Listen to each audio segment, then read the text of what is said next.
बिस्मिल्लाहिर्रहमानिर्रहीम। अस्सलामु अलैकुम दोस्तों, उम्मीद है आप सब खैरवाफियत से होंगे। सुल्तान नूरुद्दीन जंगी पार्ट 38। खलीफा आजिद ने अब तक मुल्की मामलात में खुल के या दिल से कभी ना तो दिलचस्पी ली थी और ना तवज्जो दी थी, लेकिन उसे महसूस हुआ या उसे बावर कराया गया कि मलिक शावर सिर्फ अपने ज़ाती मफाद का बंदा है और मिस्र को नसरानियों के हाथ फरोख्त कर रहा है। अगर उसे फौरी तौर पर पे दर पे मुआहिदों से ना रोका गया तो यरूशलेम की पूरी फौज मिस्र पर काबिज हो जाएगी।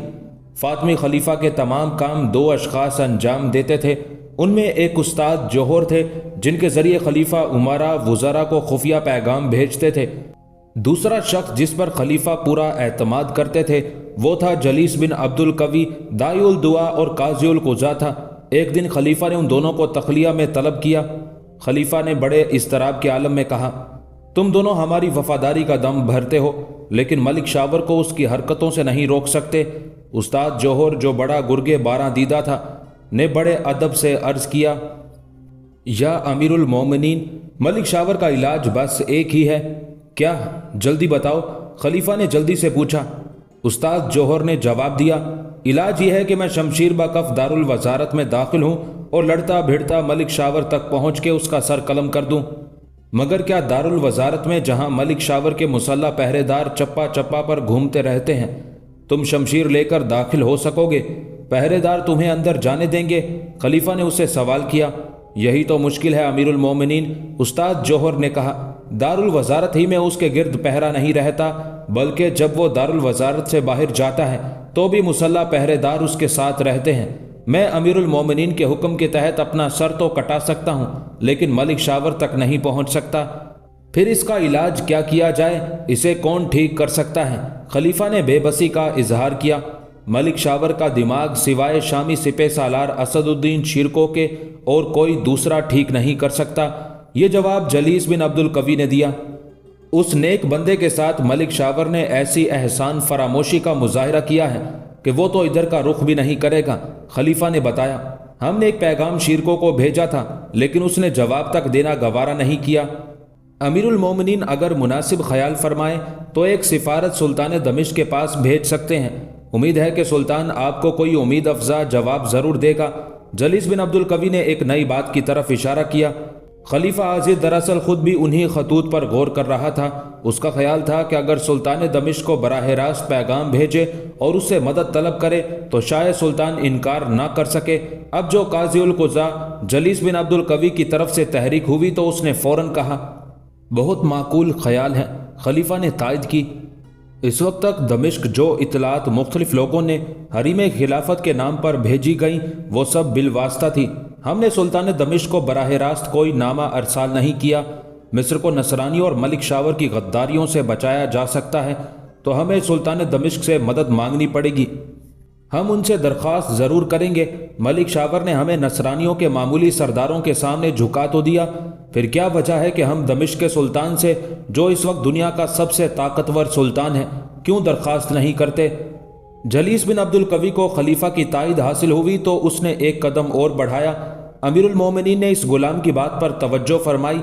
इसके लिए मैं शुक्रगुजार हूँ। अगर अमीरुल मोमिनीन मुनासिब ख्याल फरमाए तो इस सिफारत पर जाने के लिए मैं खुद आमादा हूँ। उम्मीद है कि मुझे इस खिदमत पर मामूर करके मजीद शुक्रगुजारी का मौका दिया जाएगा। हम काज़ियुल कुज़ा की दरख्वास्त को कबूल करते हैं। फिर खलीफा ने उस्ताद जौहर की तरफ देखा। उस्ताद जौहर को ये काम सौंपा जाता है कि वो आज शाम तक इस मौजू पर, जिसके मुतालिक हमने अभी गुफ्तगू की है, नदीम खास से सुल्तान दमिश्क के नाम एक नामा अपनी मौजूदगी में तैयार करा के हमें पेश करेंगे। हम चाहते हैं कि दमिश्क को आज ही सफारत रवाना कर दी जाए। हुक्म की बसरो चश्म तामील होगी अमीरुल मोमिनीन। उस्ताद जौहर ने रुकू तक झुक के जवाब दिया, इस काम में ताखीर हमारी तकलीफ का बाइस होगी। उसके साथ ही खलीफा ने इशारा किया और उसके और हाजरीन के दरमियान तना हुआ जरनिगार पर्दा गिरा दिया गया। खलीफा आमतौर से उमरा और वुज़रा से पर्दे के पीछे से गुफ्तगू करता था, सिवाय मखसूस मौका और बाज़ ख़ास अशखास के, जब उसके और मुखातिब के दरमियान कोई पर्दा ना हाइल होता था। उस्ताद जौहर ने बड़ी तेज़ी दिखाई, नामा लिख कर तैयार हुआ, फिर उसमें ज़रूरी तरमीम की गई। आखिर नामा दुरुस्त होकर खलीफा आजिद के सामने पेश किया गया। खलीफा ने नामा कई बार पढ़ा, फिर उस पर मोहरे खिलाफत सब्त की और जलीस बिन अब्दुल कवी के हवाले करने से पहले खलीफा ने खत के आखिर में चंद सतरें अपने कलम खास से लिखी। रात गए जलीस बिन अब्दुल कवी अपने एतमाद के 5 सवारों के साथ फिर खलीफा की खिदमत में हाजिर हुआ। खलीफा ने उन्हें कुछ हिदायत दी, जिनमें अहम हिदायत ये थी कि ये नामा किसी सूरत भी मलिक शावर के आदमियों के हाथ में नहीं पड़ना चाहिए, क्योंकि नामा में मलिक शावर के बारे में बहुत कुछ लिखा गया था। फिर उसी रात ये 6 सवार एक महफूज रास्ते से दमिश्क रवाना हुए। बिलबेस पर नसरानी कब्जा और फुस्ताद की आतिश जदगी पर दमिश्क वालों के दिल रो रहे थे। काजी उल कुज़ा को अपनी कारकर्दगी दिखाने का ये पहला मौका मिला था। वो मनाजिल तय करता हुआ रात के वक्त दमिश्क में दाखिल हुआ। पहले उसका ख्याल था कि वो रात सराय में गुजारे, फिर सुबह को दरबार पहुंचे, लेकिन उसने ये ख्याल रद्द कर दिया और लोगों से शिरको का पता पूछता हुआ सीधा उसके महल पर पहुंच गया। शिरको शाह दमिश्क के सरदारों का सरदार था। उसका महल बड़ा शानदार था और पहरे पर दर्जनों मुसल्ला सवार मौजूद थे। जलीस बिन अब्दुल कवी ने एक पहरेदार को मुखातिब करके बड़ी बेखौफी से कहा, सिपा सालारे अफवाज दमिश्क को मुत्तला कर दो कि काहिरा से मिस्र का काजी उल कुज़ा जलीस बिन अब्दुल कवी आया है और इसी वक्त सिपे सलार से मुलाकात का ख्वाहिशमंद है। काजी उल कुज़ा का नाम सुनकर पहरेदार घबरा गया। उसने फौरन झुक के काजी शहर को सलाम किया, फिर बगैर कोई सवाल किए अंदर की तरफ भागा।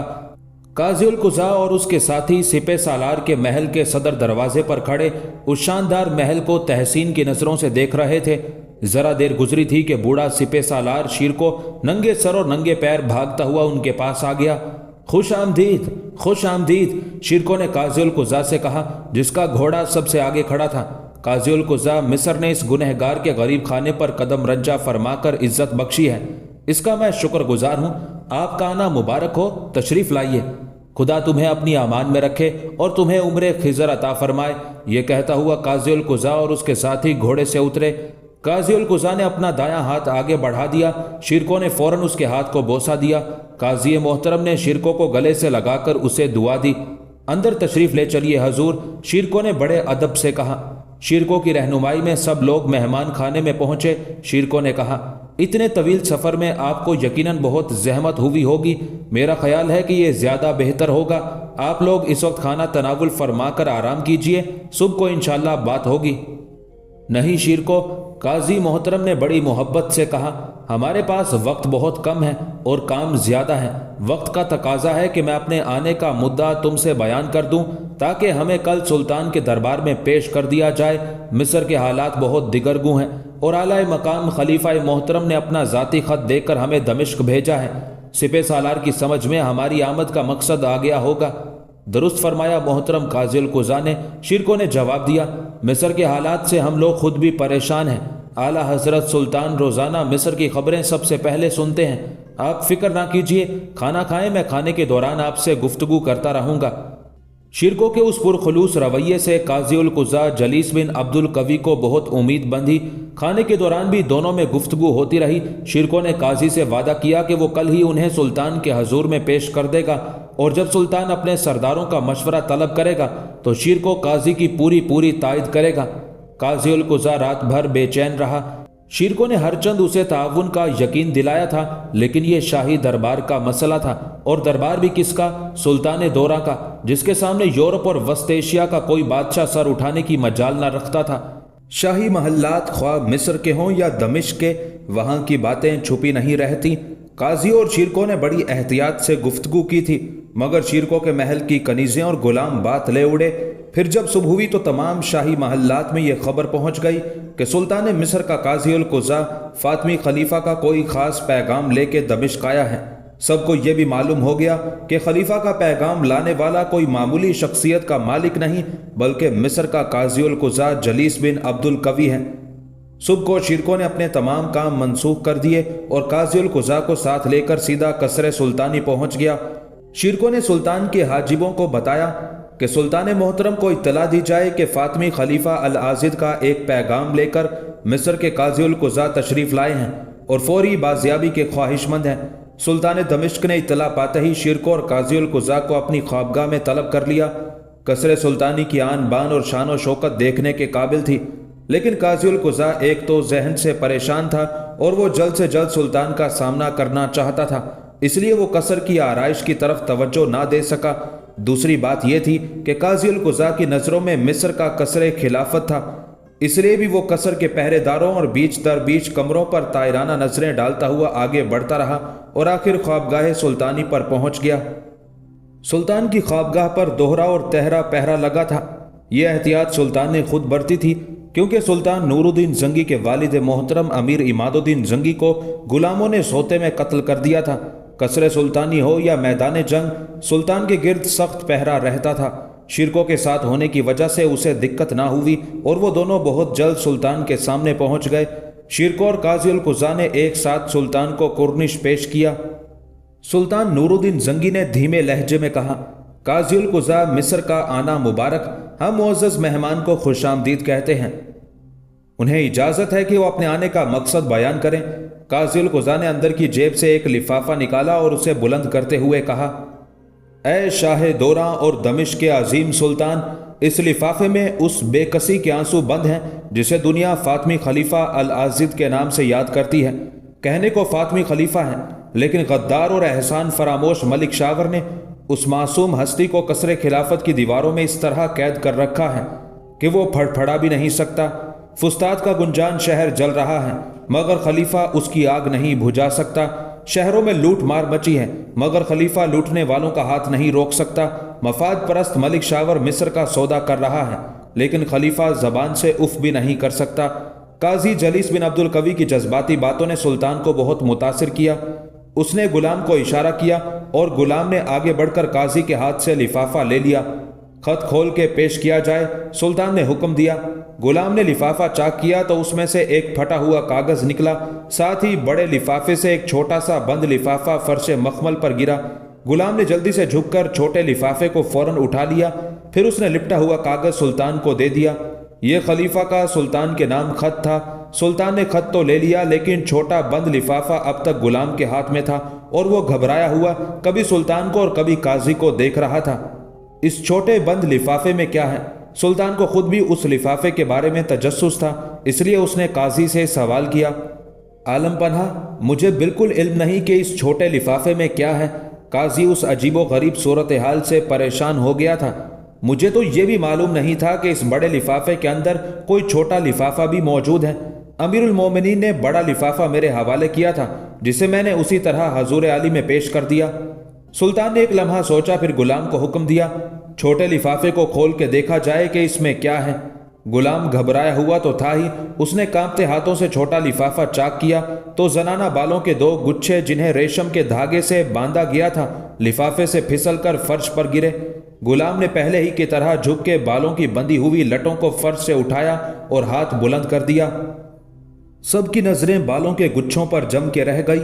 यूं मालूम होता था जैसे किसी खातून की जुल्फों को तराश के रेशम के धागे से बांधा गया है। सुल्तान ने जल्दी जल्दी खत पढ़ा। जब वो आखिरी सतरों पर पहुंचा तो उसने खत से नजरें हटाकर गुलाम के हाथों की तरफ देखा, जिसमें अब तक मुलायम बाल दबे हुए झलक रहे थे। सुल्तान खत खत्म करने के बाद कुछ ऐसा घबराया कि छप्पर खट से उतरकर फर्श पर खड़ा हो गया। शिरको, हमें बताओ, रोज़े हशर हम खालिक आलम को क्या जवाब देंगे? सुल्तान का तमाम बदन पसीने से तर हो गया था। किसी की समझ में नहीं आया कि सुल्तान के कहने का क्या मकसद है। सुल्तान ने वहशत ज़दा अंदाज में काजी से सवाल किया, ए काजी, ए बुजुर्ग, क्या तुम्हें मालूम है कि फातमी खलीफा ने हमें क्या लिखा है? नहीं जिल्ले सुबहानी, काजी ने इनकार में सर हिलाया। खलीफा मोहतरम ने यह नामा उस्ताद जौहर से लिखवाया था। मैंने नामा तो नहीं पढ़ा, लेकिन यह अंदाज़ा ज़रूर है कि खलीफा मोहतरम ने मिस्र और अहलियान मिस्र पर जो क़यामत टूटी है उससे सुल्तान आलम को मुत्तला फरमाया होगा। नहीं काजी नहीं, खत का इख्तिताम इस तरह नहीं हुआ। सुल्तान ने बड़ी बेचैनी के आलम में कहा, खलीफा मोहतरम ने क़यामत से पहले ही हमें क़यामत के संगीन कटहरे में खड़ा कर दिया है। सुनो काजी शहर और तौबा करो।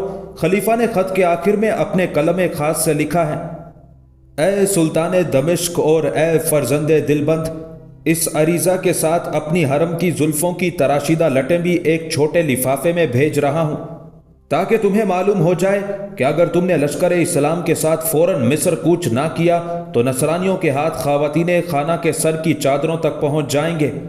फिर क्या होगा इसका इल्म हमें नहीं, लेकिन हम ये ज़रूर कहेंगे کہ रोज़ हशर हमारा हाथ होगा और तुम्हारा दामन, फिर दावर हशर जो भी इंसाफ करे।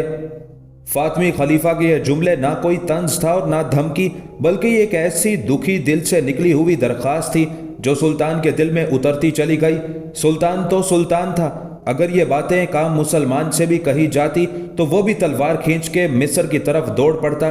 सुल्तान दमिश्क इस कदर मुतासिर हुआ कि उससे खड़ा ना हुआ गया और मुज़महिल होकर छप्पर खट का सहारा लेकर बैठ गया। गुलाम मुफर्रा शरबत लेने दौड़े और कनीजों ने मोरछल झलना शुरू कर दिया।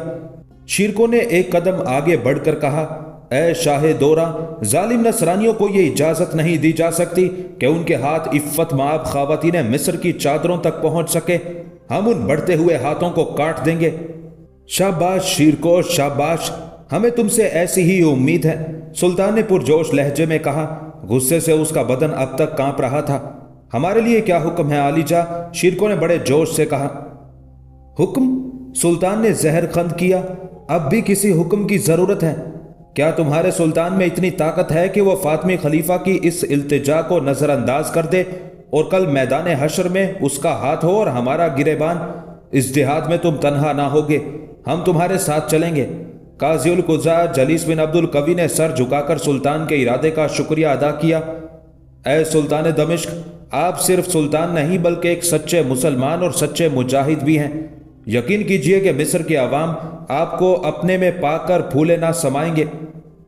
सुल्तान ने शिरकों को मुखातिब किया, तुम 2 मरतबा मिस्र गए, लेकिन ये दोनों सफ़र या यलगार तजर्बे की हदूद से आगे ना बढ़ सके, मगर अब ऐसा ना होगा।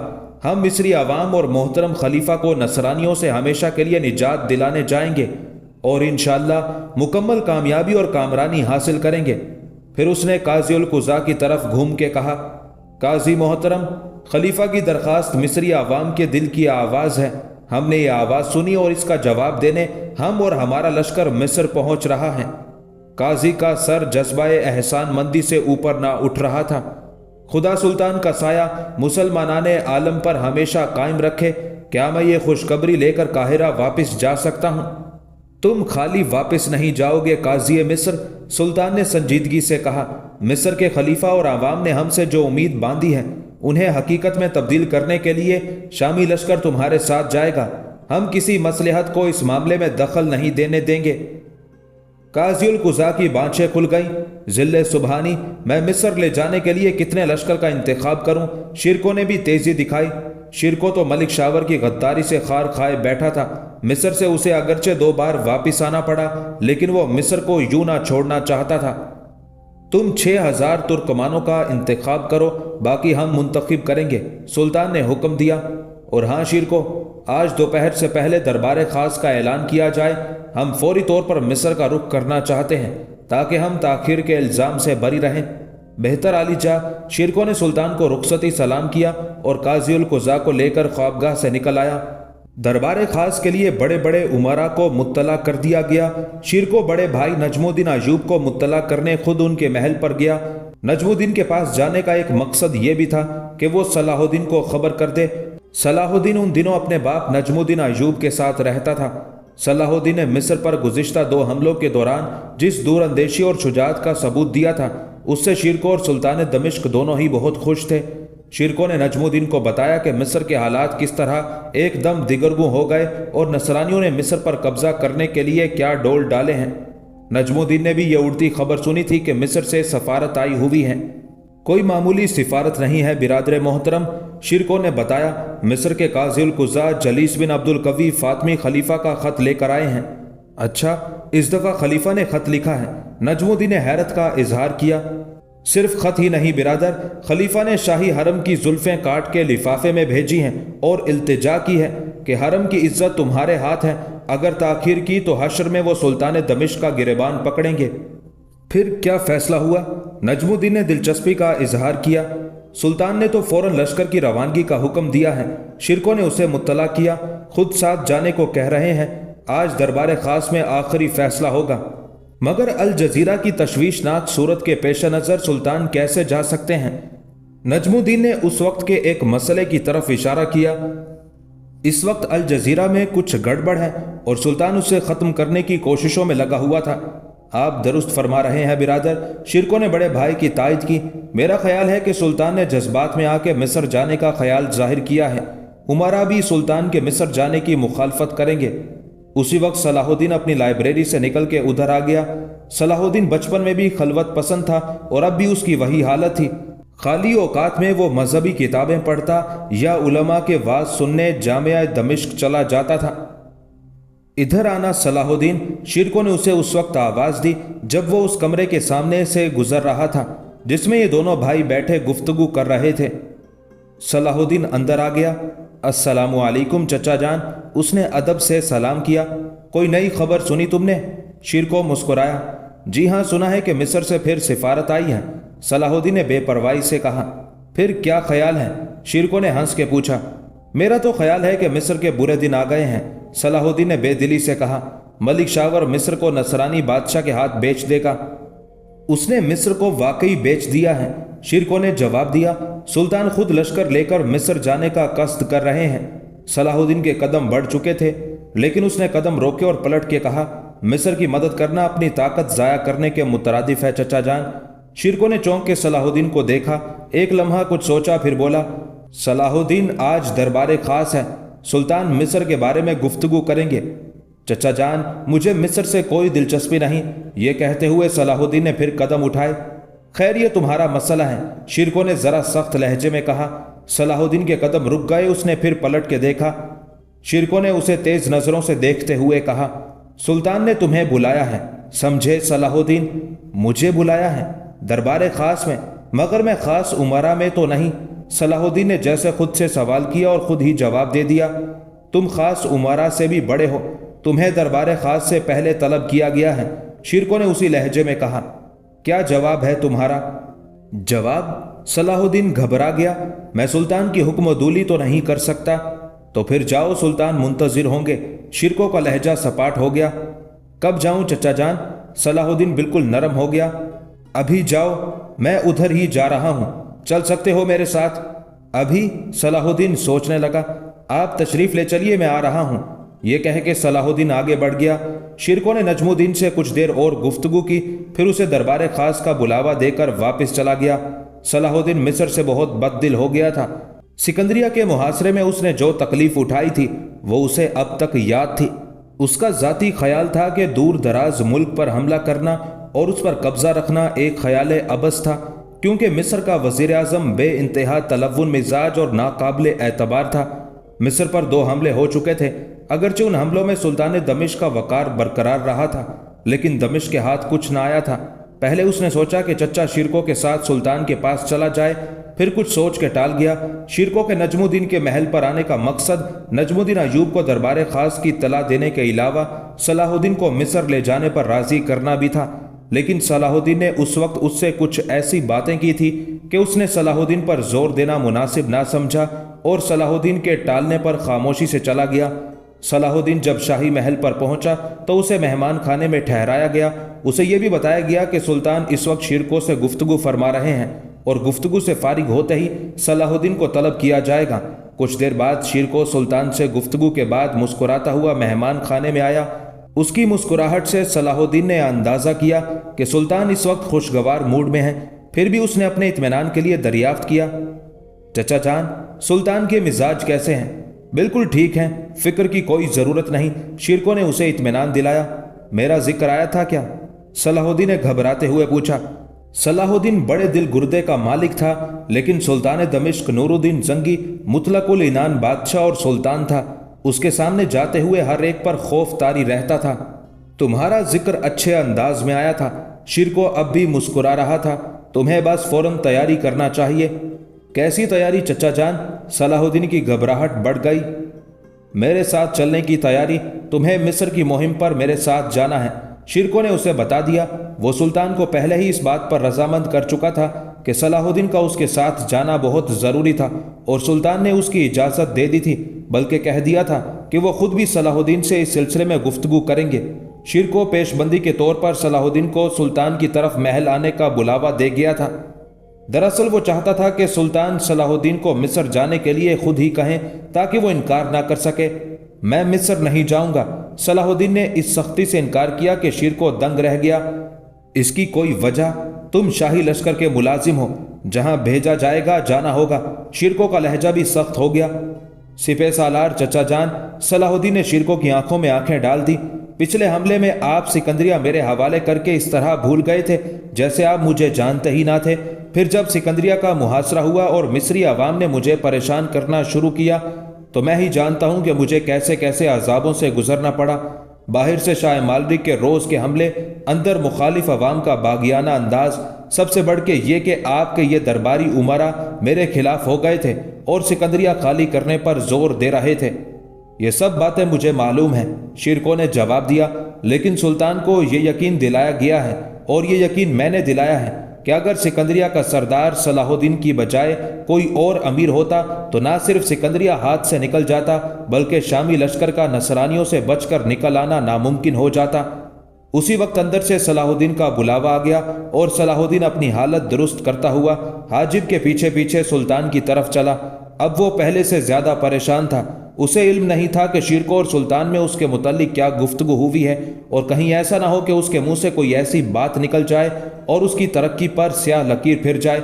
सुल्तान की नाराजगी पूरे आलम की नाराजगी से कम ना थी। उसे इस बात का भी अंदाजा था कि मिस्र के पिछले हमले में उसने जो तकलीफ उठाई थी उसका सिला सुल्तान ने उसे दे दिया था और उसका इस वक्त महल में तन्हा तलब किया जाना इस बात का गम्माजी करता था कि दरबारी उमारा में उसका ये खास मकाम बन गया है। चुनाचे वो अपने सुल्तान के सामने पहुंचा।